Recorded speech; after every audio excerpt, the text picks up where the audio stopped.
Hi everyone, welcome to Soothing Sundays.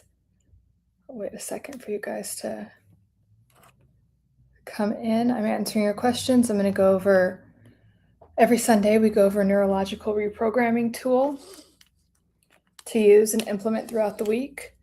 Last week it was the 3-2-1 Silva method. Oops.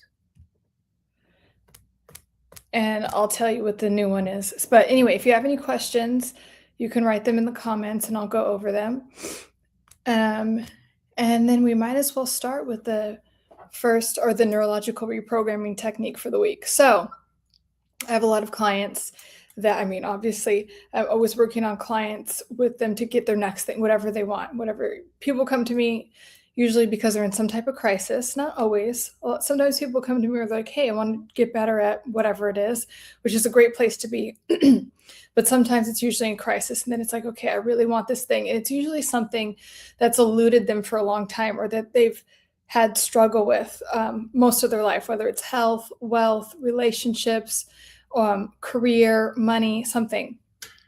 And so a lot of that, for whatever reason, came up with several of my clients this week. So I wanted to share this technique because this technique, and it's like a two-part technique, really helps break through that. I don't care if you've been struggling for years, like, oh, it's never worked out for me with this. This will help you. Doing this practice, genuinely doing it, and really putting your mind and your heart into it will help. So if you really are like, God, no, I really want this. I really want that relationship. I really want X amount of money, whatever it is. You have to look at there's something going on in your mind or your subconscious mind. Somewhere is telling you that it's unsafe to have that, or you'll feel guilty if you have it, or both. And all that is old programming. It could be old programming from a envious parent, or just like some belief that you were told, like, oh, well, money's bad, or, you don't need to have all of that, or you should just settle. I see this in relationships a lot.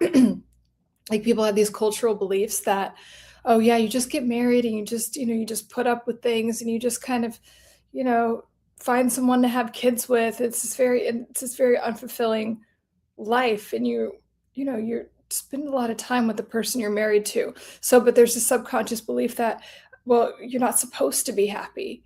And maybe even one or both of your parents would be threatened or upset or something if you were happy.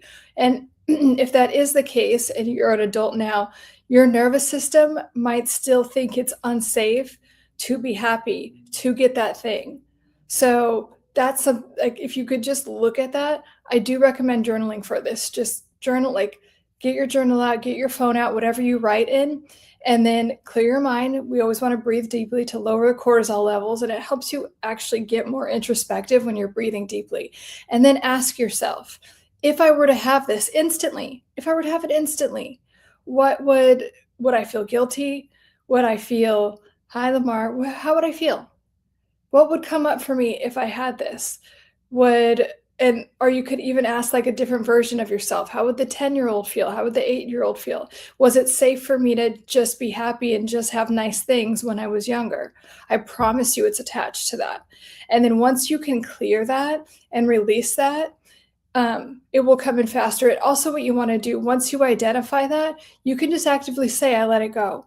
I let it go. And so that really helps some people. A lot of times I also tell people, maybe you don't even need to know what it was. If it was a past trauma or some belief, just decide to let it go and focus on the feeling in your body of what it feels like to have that for a long time. Because whatever your dominant thoughts and vibrations are is what you'll get. This is why, like, sometimes, like, bad people are rich, or bad people get what they want, because they just have this entitlement, whether they're good or bad, but like, they have this intense entitlement that they are entitled to whatever it is, so they get it.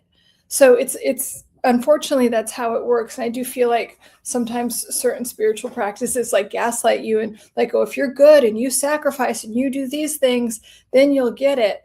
Well, there's two things at play there. if your beliefs that it's your video game, babe. So if you believe that you have to do all these things and suffer everything to get a little bit, then yeah, and it's going to lead to a lot of suffering. Or you can just decide, I get to have this because I exist. I get to have the love that I want. I get to have the wealth that I want just because I exist, just because I want it. Because if it's a desire in my heart, it's meant for me to have. And I do believe that. If you have a desire in your heart, it's divinely placed in your heart and it's meant for you to have. And, sometimes like Neville Goddard talks about this, who's like one of the grandfathers of manifestation. It's like you want to manifest just to know that you are, just to know that you have God, source, whatever you call it, consciousness running through you, and you are able to do that. That manifesting isn't outside of you, that it's like literally within you, and you can have it at any time.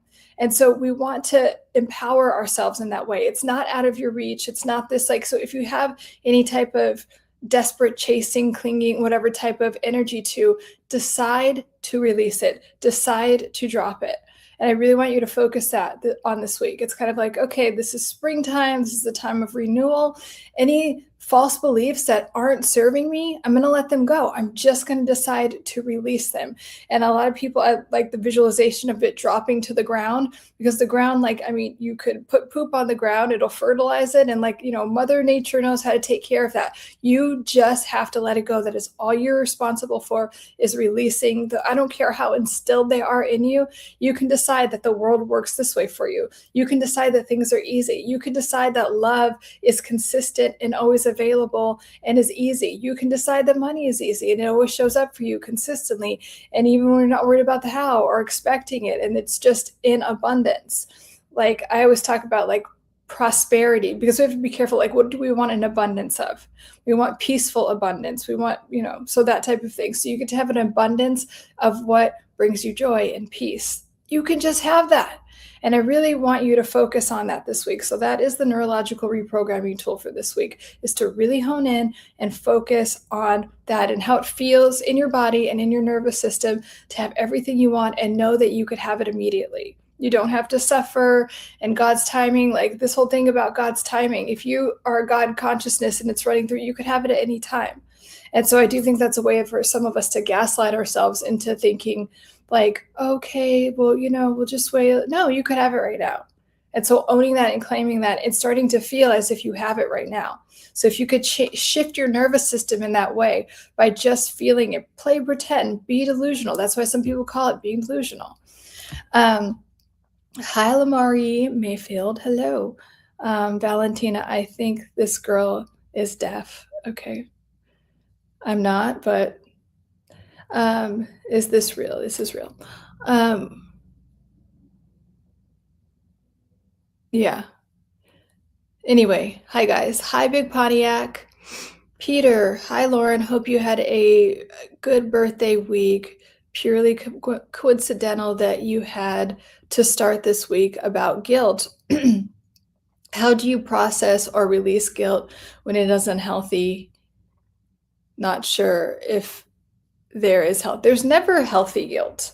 There's never healthy guilt. And first you have to look at where you have guilt and decide to not identify with it. And this goes deep, because I have, clients that are certain ethnicities or religions, and it's like, oh, we have Catholic guilt, we have Irish guilt, or Jewish guilt, whatever it is. You can decide that's not part of you, because that is a way for certain groups of people to keep themselves small, to gaslight themselves, and like be mean to yourself. We're not trying to do that, but like I think systems are in place for people of different, whatever, again, religions or whatever, to keep themselves small and feeling like, because guilt is a prison. It's a mental prison.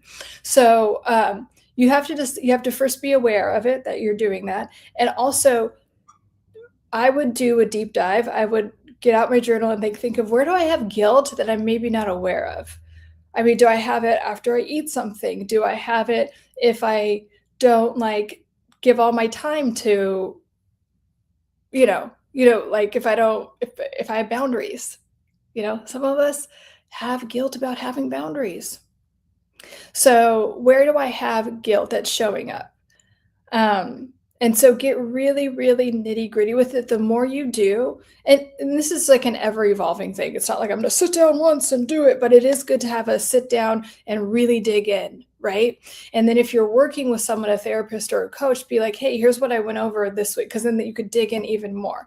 And you just want to, it's just, it clears out the conscious and subconscious mind when you do that. So that's where you would start. And then you have to decide to let it go. You have to decide, I'm letting this go. And you can literally, like the book Letting Go that I always recommend talks about, you can sit and breathe and decide, I'm going to release this, that this is the old version of me. And I could have a lot of love and respect for that old version of me, but I could let that go. And I could, what does it feel like? And then go into what does it feel like to not feel guilty, to do what I want, to, like, I don't know, like, not answer that phone call, not answer that text, not feel like I have to overextend myself. What does that feel like? Even when someone accuses me of being selfish or all of those things, and I just didn't take that on as true. What would that feel like? I bet you'd feel empowering. I bet you would feel peaceful. I bet you it would feel like I'm finally loving myself for the first time. At least in that way, we can all like love and respect ourselves in some way, but sometimes we do have a thing that it can just beat us up, and the guilt thing, especially if we have parents that all of their needs came first, and we were told that if we do anything for ourselves, we're being selfish. I know a lot about what that looks like. So, and then from there, you would have healthy boundaries. You would just decide to have healthy boundaries, and we're always practicing, especially if you have like codependent tendencies. You're having boundaries can be really scary. It could literally ignite the flight or fight response, where you feel like, because it's you have an untrue and unhealthy association where if I have boundaries, I'm going to get abandoned. And when the primitive part of your brain thinks you're abandoned, thinks you're going to die, that you're alone and no one's going to take care of you, and that you're just all by yourself, right? Like your tribe has abandoned you.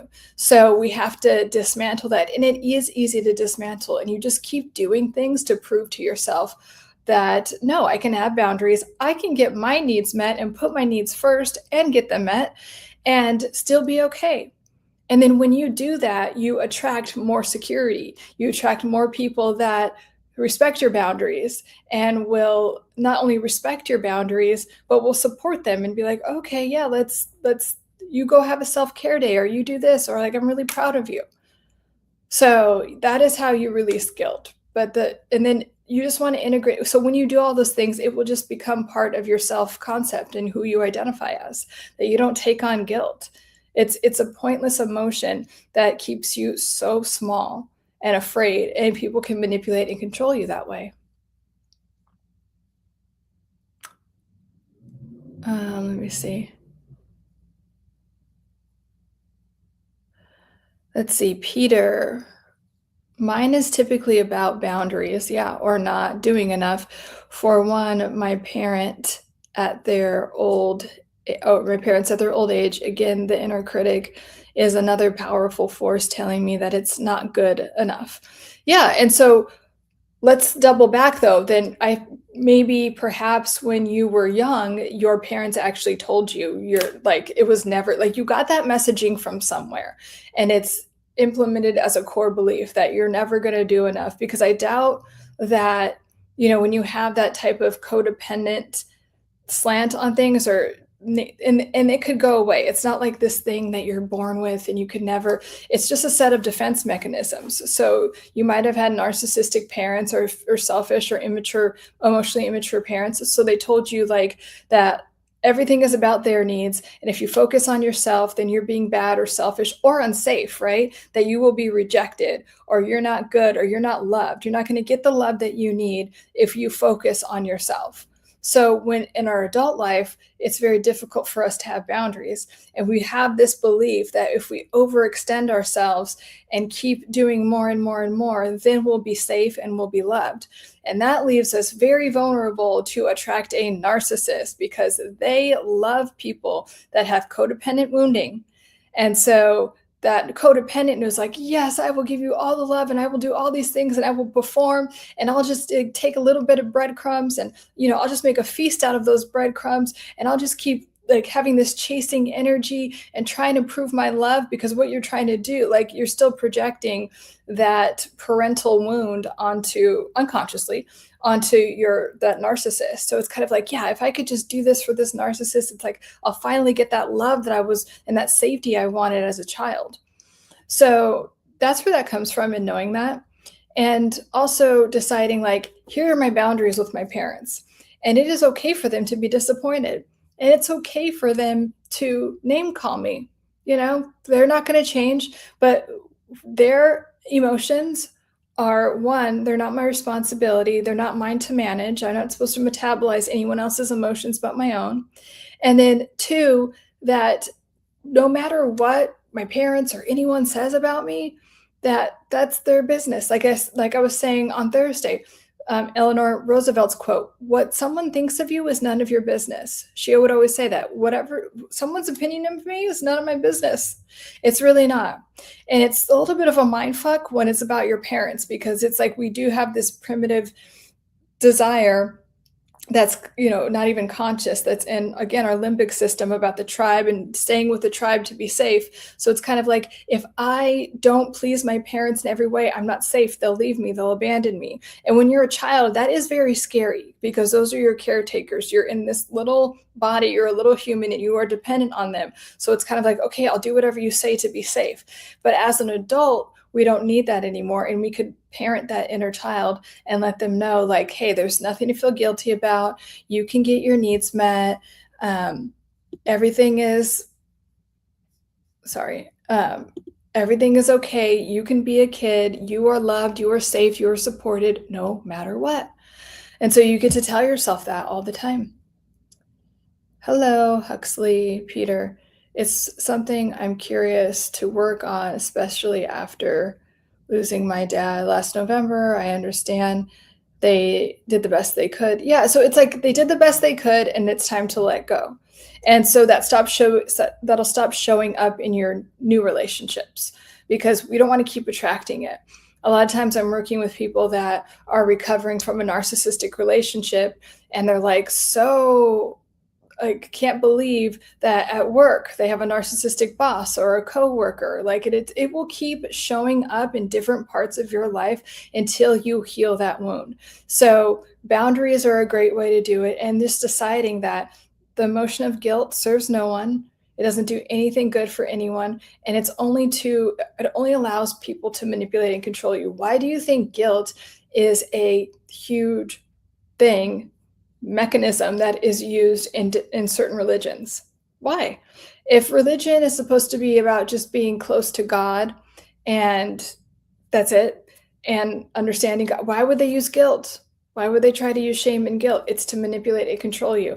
Narcissists and toxic people use guilt in the same way.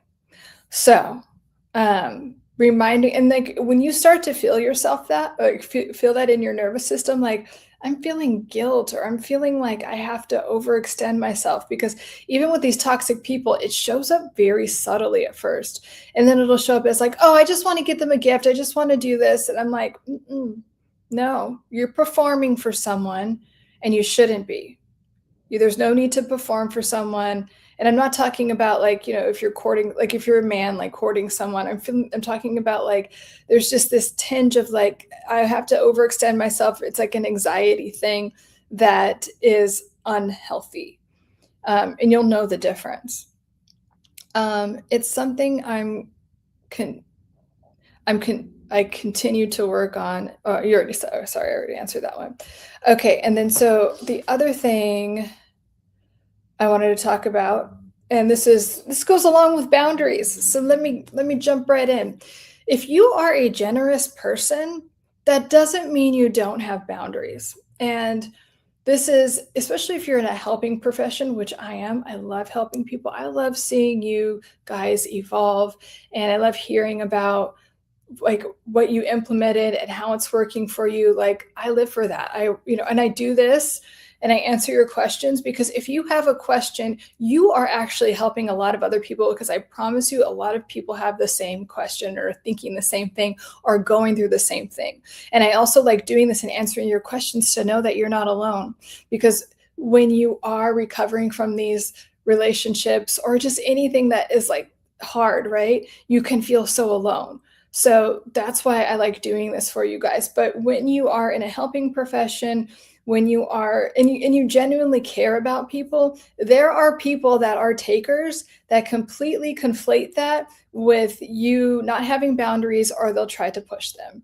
And I if that is you, know that you get to keep your boundaries because you don't want to wear yourself out. Like, especially if you're in a helping profession, like you have a gift to give.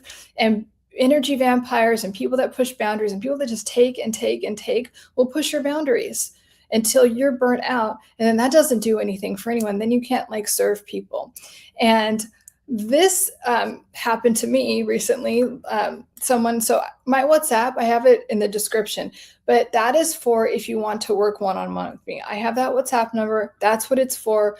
And then if it fits, if you're a good fit for my private practice, great. We can work together. If not, then no.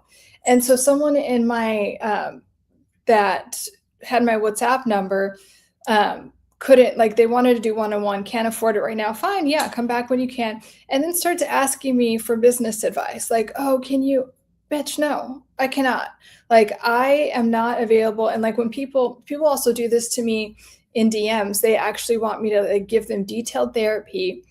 And I'm like, I'm not available to give you therapy. I could answer this question on a live stream, which I do often here, as you guys know, or we can have one-on-one sessions. And some of them get so mad that I'm not giving them free therapy. And it's like, it doesn't do anything for you either. Like, one, you don't value it enough. It's like this taking mentality. And a lot of people that are in survival mode, that's why I want you guys to get out of survival mode, because survival mode is the most selfish place to be. Like, people that are in survival mode are the most fucking selfish people because that's all you're thinking about is surviving. But also some people, it doesn't matter, are just like energy vampires. And like I told you, I talk about Angry Midget a lot because he was literally, my ex-boyfriend was a multi-billionaire and I've never met someone in such deep scarcity who was like take and take and take and take and take, right? So all I'm saying is like, if you're seeing this, know that you get to have boundaries, even if you're generous, because generosity is an energy that's flowing through you. And if someone's just taking all of your energy and like just draining your energy, like energy vampires and takers do, then you can't have that generosity flow through you. So you get to have boundaries. And also when that happened to me, when that person was asking me to do a like like a coaching consult for their business, and I said, no, I don't give away free coaching and consulting. I was like, I got annoyed for a second. And then I thought, oh, that's just an opportunity for me to strengthen my own value, my own boundaries, all of those things. And especially as like for what I do, because there are a lot of people on the internet that call themselves a coach or something and then charge like thousands, like charge like $10,000, $20,000 a month and don't have nearly as much experience. Like, my jaw has dropped, looking at people's offers, and they just wake up one day and decide that they're a coach of some sort. And they're like, yeah, 10 G's a month.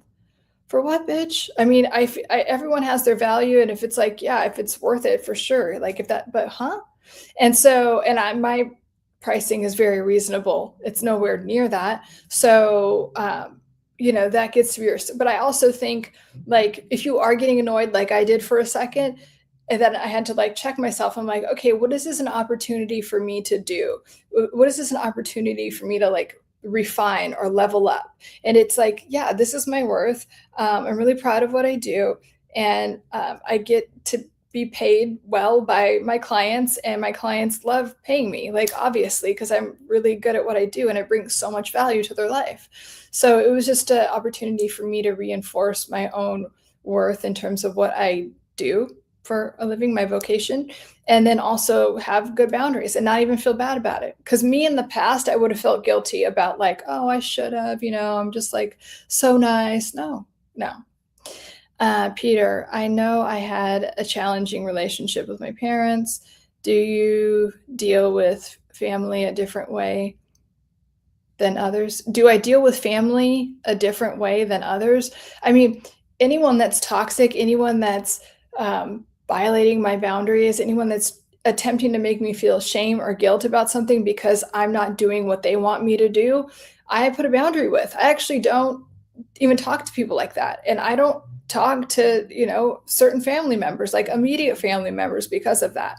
And that was difficult to do at first because like no child wants to cut off like their family, like, but I had to. It was so unhealthy. So, and that's just what had to happen for me. I tried every other thing under the sun to have a relationship with those people. And that is usually how, like, I'll do that with friends. I'll really give them a lot of chances, and then it's like, no. And then, with relationships, I got a lot better at that, like identifying. I'm just talking about in dating, like identifying if something wasn't, so I could cut it off a lot faster, just not even get involved with it.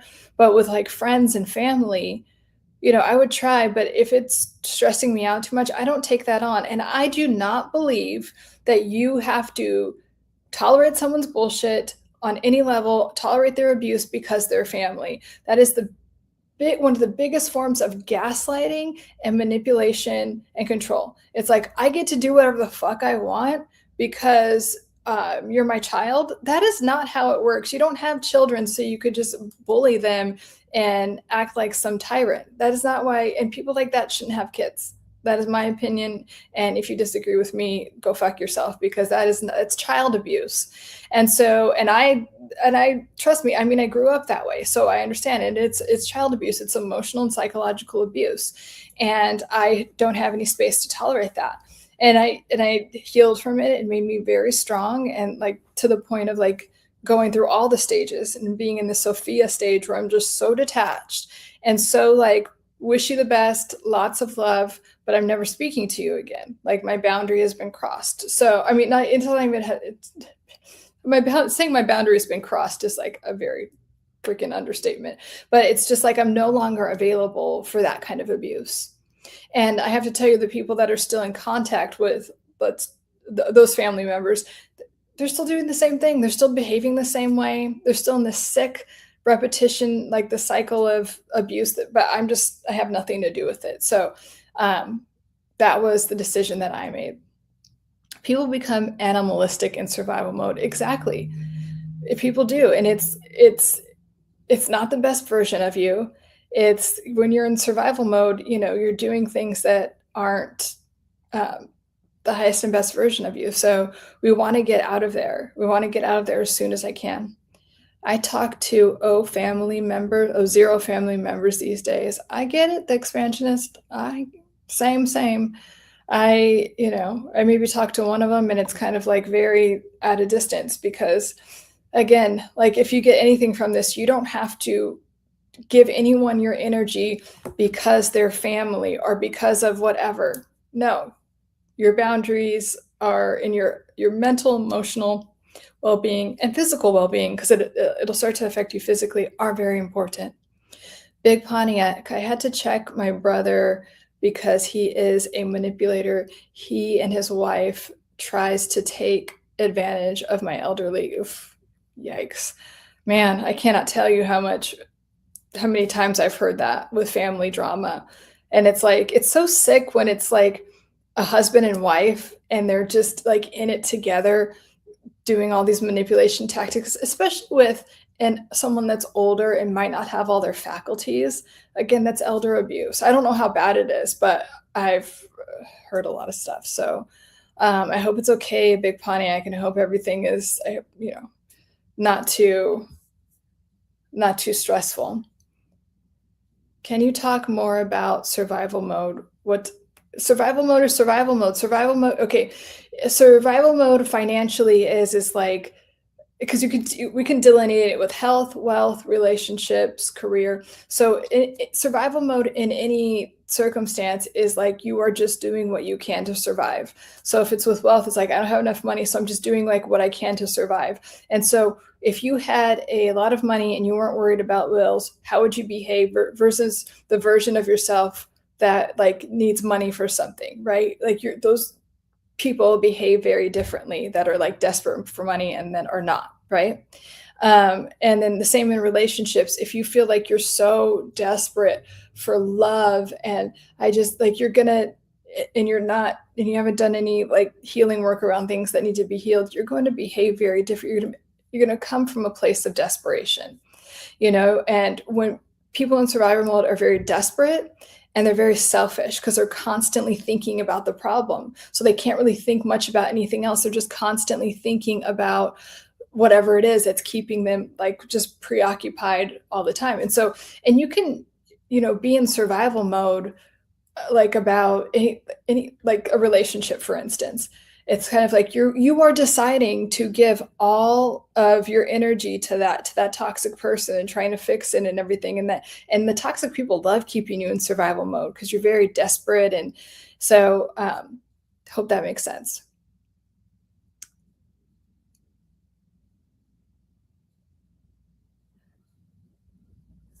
Okay, let me just mute this. Let me know if you guys have any questions.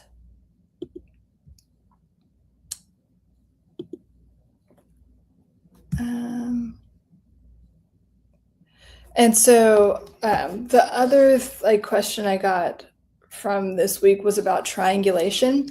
So I'm going to talk about triangulation in romantic relationships, and I'm going to talk about triangulation in what does that say?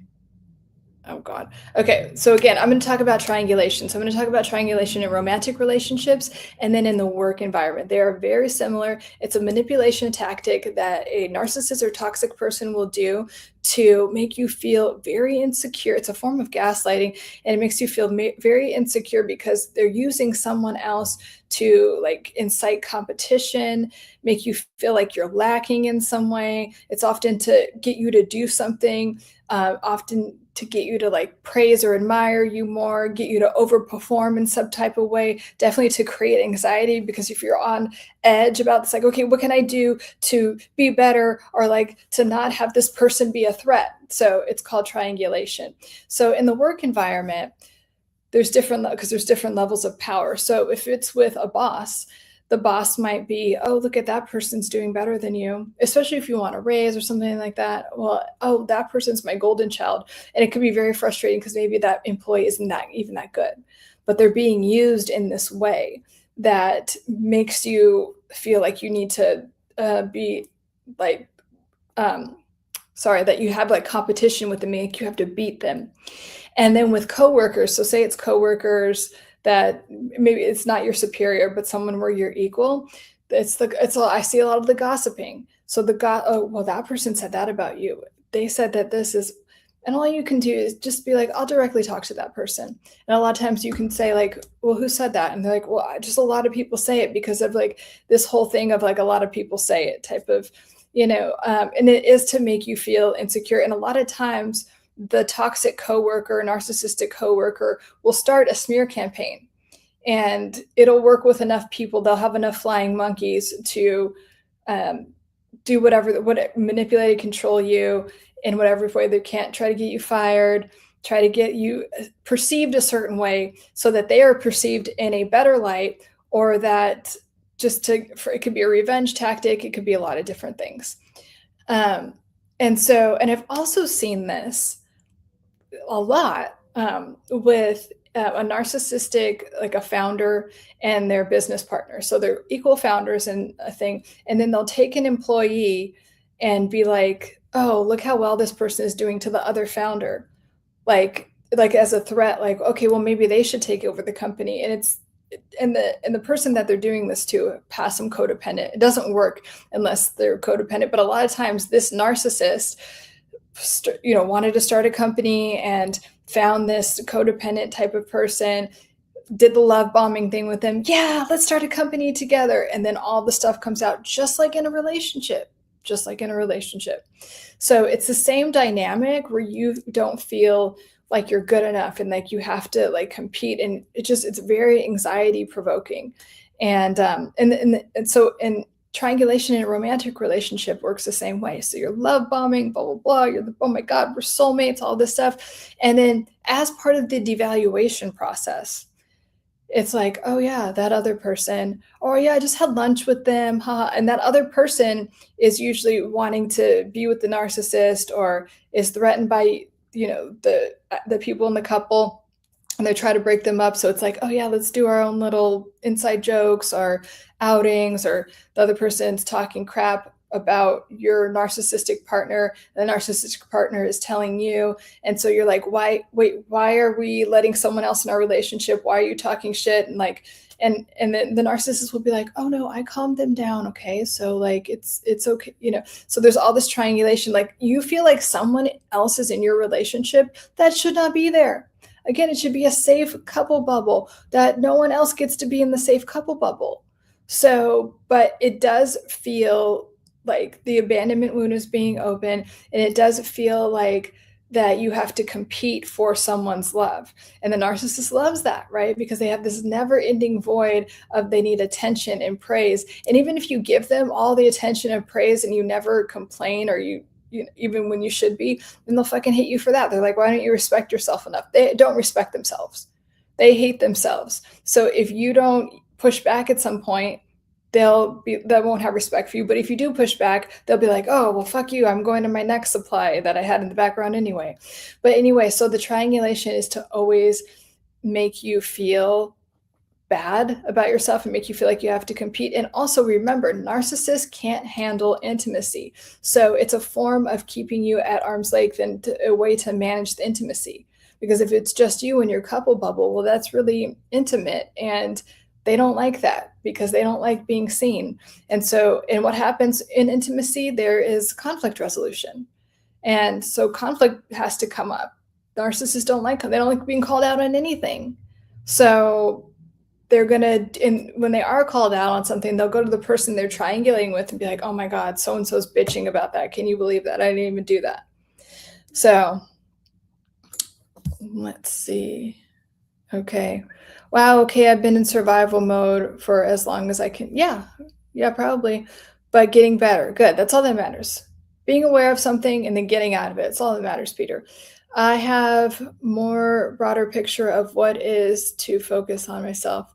Yeah, we're just always expanding that awareness. Like if you had the awareness to begin with, maybe the problem wouldn't be as intense. So sometimes these problems are really opportunities to heal what's been needing to be healed or release whatever's been needing to be released. That's why I like the perspective in letting go. It's like you don't have to, you're not broken or anything. There's just some baggage, you just let it go. Just really release it. Owen, one of my siblings tried to bring back an issue I originally apologized for, saying that they have been holding back on telling more things like the one that they are hurt.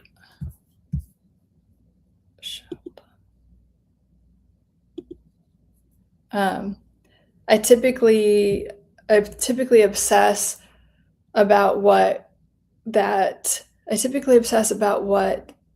that be trying to overthink.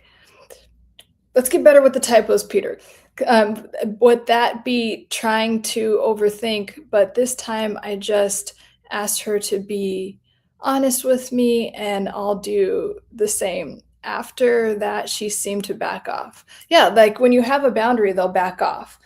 And again, like you can see where that survival mode is coming up. Like you're obsessing about this person's reaction. And you can't think about anything else. That's another form of survival mode where you can't get your needs met, or maybe your family's or whatever else needs to be done. You can't focus on work because you're focused on this person's approval or whatever they're going to say, which is just an abandonment wound, right? It's like very deep anxious attachment. And anxious attachment is when you are constantly worried that that someone's going to abandon you, that someone's going to leave you. And so you're always, literally, it's a very intense form of anxiety. You're always worried about someone's going to leave. And then you're like, you feel like you can never get enough love from them. And then avoidance, they have the opposite. They're like, I need space. I feel smothered. Like you're going to take away my sense of self type of thing. Yeah, so those are all the questions and topics I had for today. We're going to have great boundaries this week, and we are going to fully release whatever it is that's holding you back from whatever you've been wanting to bring into your life, because there's just something to let go of. And so deciding to fully let go of it, explore it, and then let it go. Explore it to your best ability, and then let it go. And then whatever you call your higher power, ask your higher power to just aggressively release whatever it is that might be holding you back from whatever it is that you want in your life. Just aggress and be ready for things to aggressively leave your life that aren't serving you. And I've, asked for that many times, and I'm like, whoa, I didn't know you were going to take that person out, but like they did, and it ended up being for the best. Even if it's a little sad at first or it's a little surprising, what does leave your life, let it, because I promise you what's coming in, what you're making space for, is a huge upgrade. It'll be so much better. So yeah, any other questions? I'm gonna get a drink of water.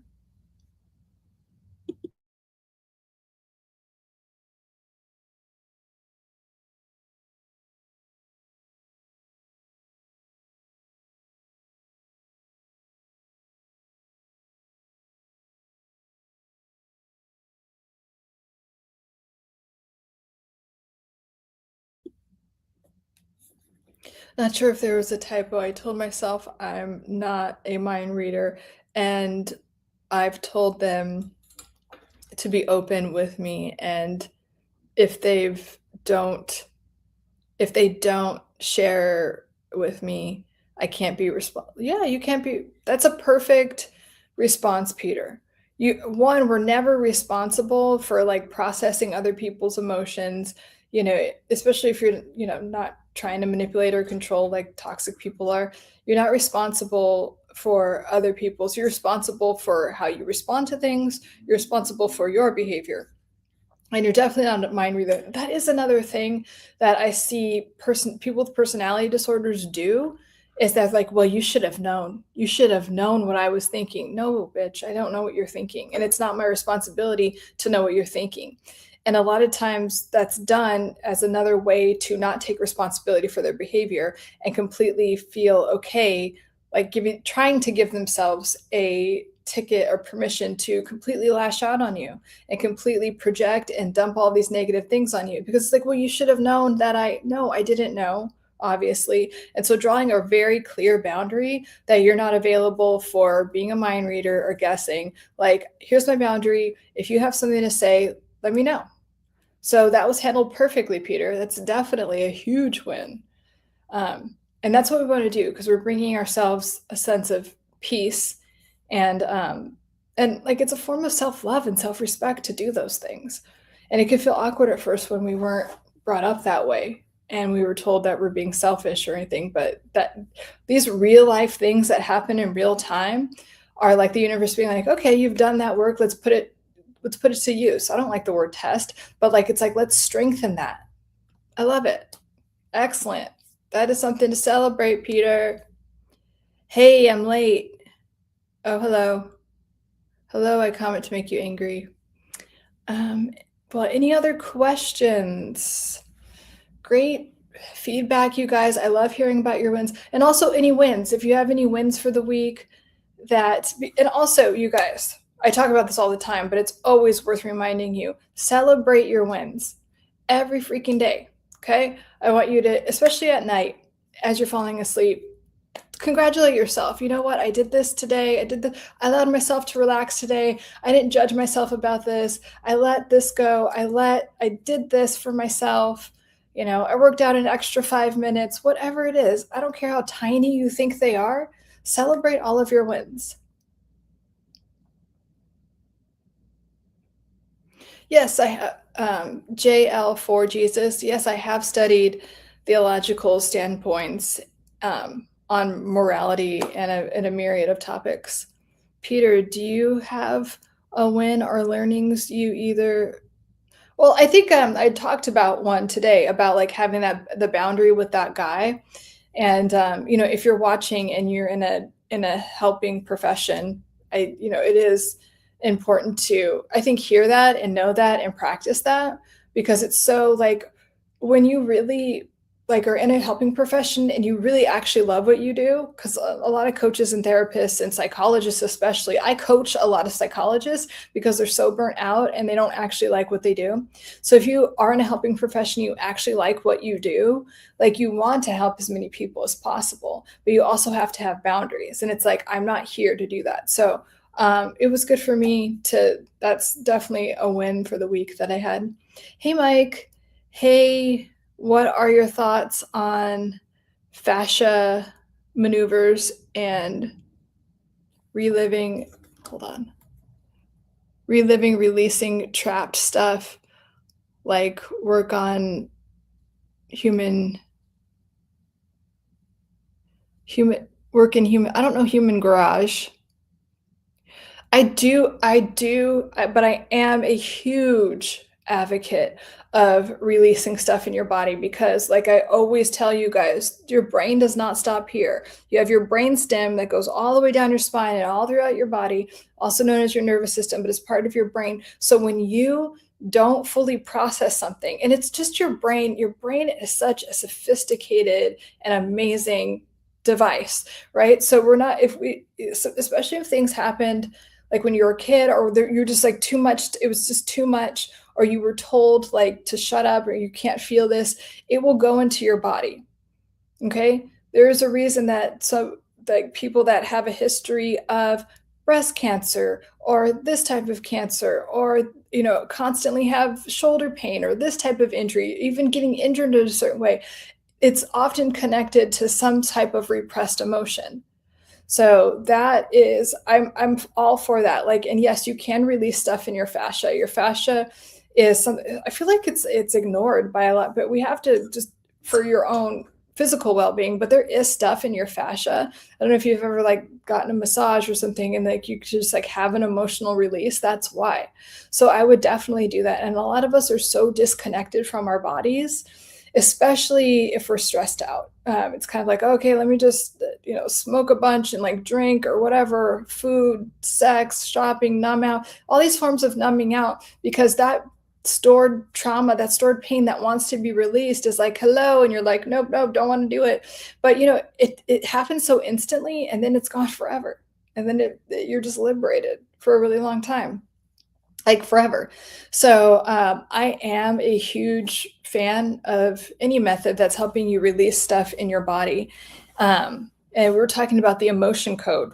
Mike, I think you brought up the emotion code on Thursday, which is another wonderful, if you understand it, like it's not, I feel like some people are not, I don't want to say it's not a mindset, but just don't understand how the emotion code works and just think it's like woo woo, but it's like whatever. I love all the woo because it's talking about energy, like, and of course mainstream, medical and all that don't want you to know that, because then you wouldn't need their services because you'd be cured instantly. So, but yes, we have to release those things that are buried in our nervous system, and they show up in the body. They do. So yes. Great question, Mike. Peter, I was reading the book where it said if you don't address things internally, no amount of travel, change of scenario, yeah. In numbing, I'm sorry, in letting go, it's almost like comical because he's like, you tried this and this, and it goes on for like pages. It goes on forever. And it's like, yeah, I've tried all those things. Yep.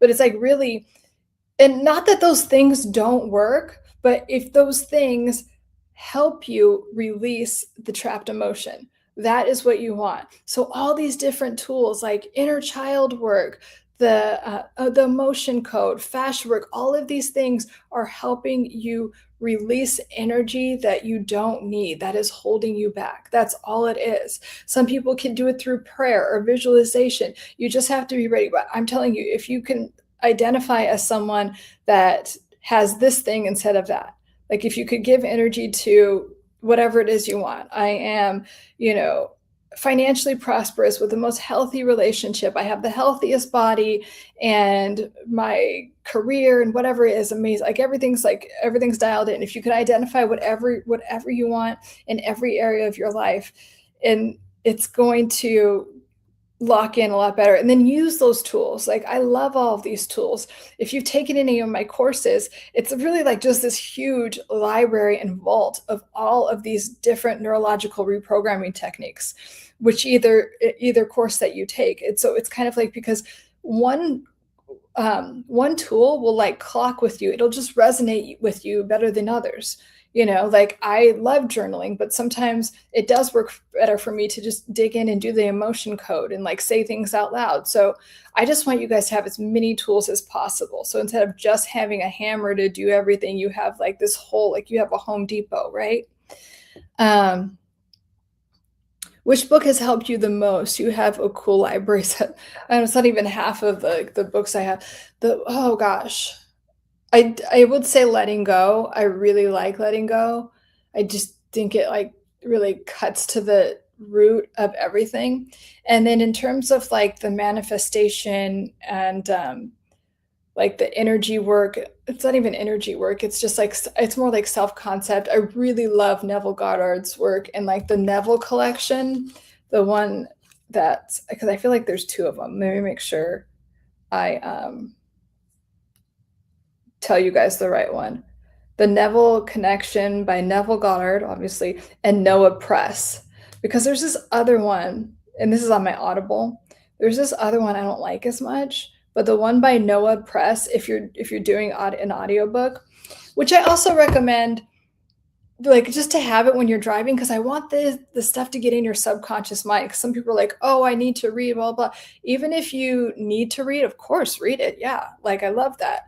But like, just listen to it. You don't even have to like consciously absorb the information. But with stuff like Neville Goddard's work, I love just having it in the background. And it's because you're integrating it in different ways. Sometimes I'll just put it on while I'm cleaning or whatever, or just, yeah.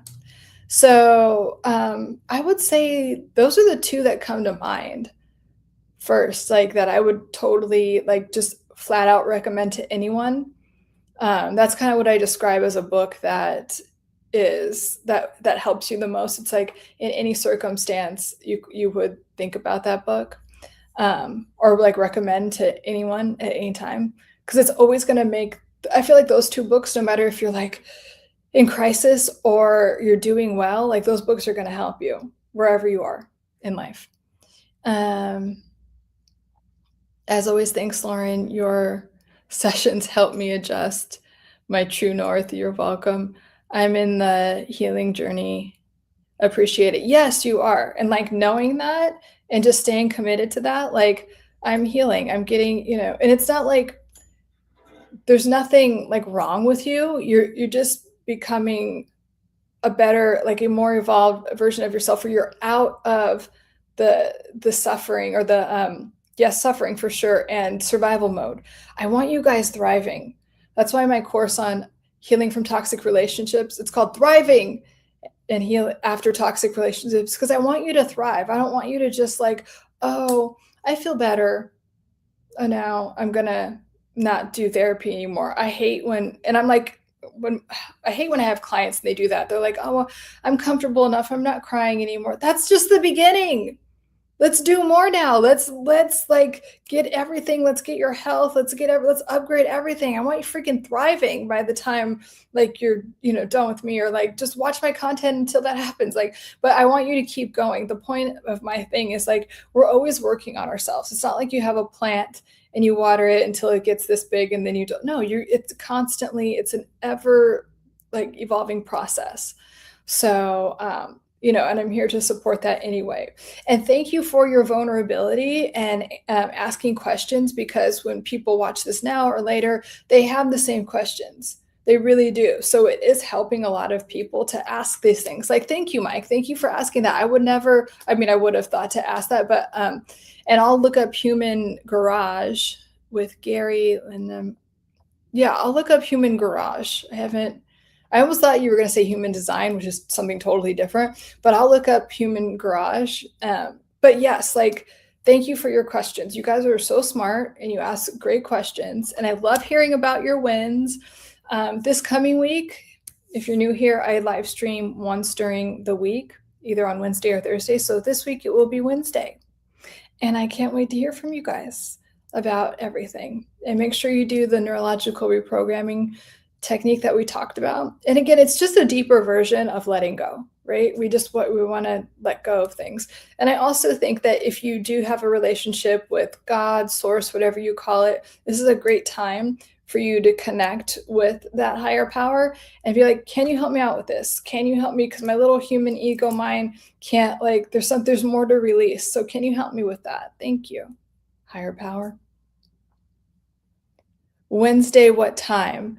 Let me make sure. I was thinking 6 p.m. Yeah, 6 p.m.